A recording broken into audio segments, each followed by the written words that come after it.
Football game, we had a bad practice, so she had to put up with a lot with me, and she had to change her hours a lot. A lot of you guys, a lot of coaches and workers going through this now knows in your early years when you're trying to raise a family, it's quite a job trying to get yourself involved in football when you work when you're doing it 7 days a week. So you've got to have somebody that's really standing beside you. But she had to change her hours at work. A lot of her hours were split shifts at the telephone company. So she changed a lot of her hours to work on the night shift just to accommodate me to go down and play football. So I owe her a lot for that.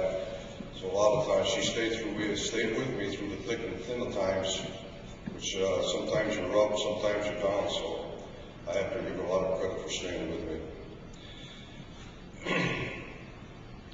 And lastly, I would like to congratulate the nominees here tonight, the Scholar Athletes. You know, we hear a lot about them on the football field. We hear about them on television. We see them or in the papers, and we see them playing on Saturdays or Friday nights. But you know, the chapter does a great job every year of selecting the nominees here tonight. And these Scholar Athletes are the ones that we're here to honor tonight. You know, it's great to see them all here and to honor them. You know, we hear all the heroics on the football field, but it's nice to hear about their classroom work, which they're here being honored here for tonight. So lastly, that was my last thing that I wanted to say, and I want to thank Mickey Heineken and JJ and everybody for this great honor. I know that when we started out with coaching, Funzie and I come up to see Mickey. I was just talking to him before the banquet, and Mickey had just come up from Delaware, and he was a wing T. He was a wing T man himself, and we were big into wing T at the time. But Funzie and I were pretty big into it, so we spent a whole day with Mickey up here, and we tried to pick his brains on offense and defense and whatever we could get out of him. Mickey was kind enough to spend the whole day with us, and we took advantage of it. We came up, we had a good chat with him all day long, and wherever we could go at the time to try to find anybody that would talk football, we were there.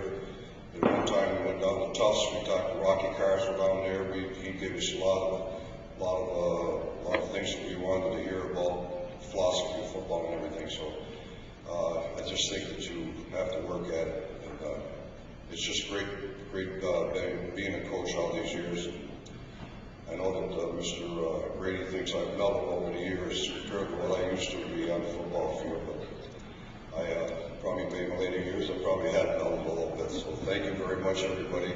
Thank you, JJ and G.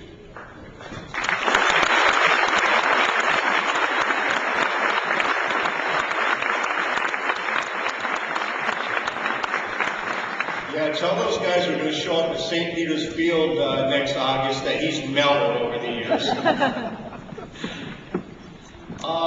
Right now, we'd like to make a very special presentation. This is the Vermont High School Sportsmanship Awards, and we're going to ask Greg Wilson of the Vermont. Scott is the